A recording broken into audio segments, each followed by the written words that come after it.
While we're talking about interest rates and the Federal Reserve, it has been recently reported that you might be in consideration for the job as the next Fed chair. When you've been asked about the likelihood recently, you said that it's up to the president. Is it a job that you would want? I will do what the president wants, but I think I have the best job in D.C. We're making a lot of progress with the president's leadership. Think about it.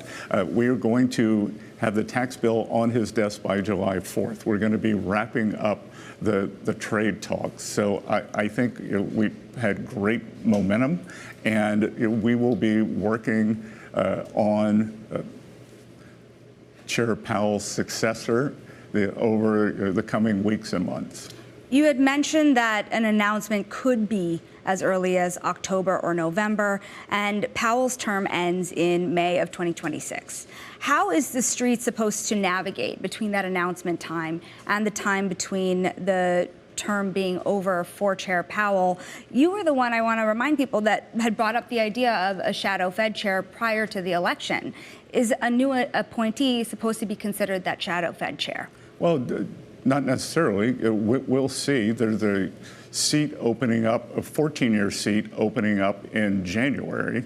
So we've given thought to the idea that perhaps that person would go on to become the chair when Jay Powell leaves in May, or we could appoint the new chair in May. Unfortunately, that's just a 2-year seat. So ultimately, do you think that there could be some confusion? Well, I don't see why there would be confusion, because obviously there are people who are currently at the Fed who are under consideration. So why would there be confusion if that you add another candidate in January? So what about Fed policy as it stands today? The president has voiced his preference for lower interest rates. There have been investors, but also most recently the Bank of International Settlements, warning about any inflation risks tied to the tariff policy. Realistically, how much can the Fed lower rates this year? And what is the level and rate of unemployment that would suggest a faster pace of rate cuts? Economically, what has to slow? Well, look, I said during my confirmation, I won't talk about the mistakes the Fed's going to make. I'll only talk about the ones they have made. They made a gigantic mistake in 2022.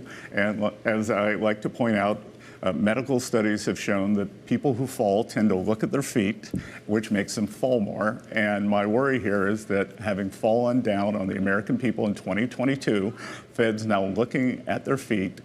We have seen no inflation from tariffs.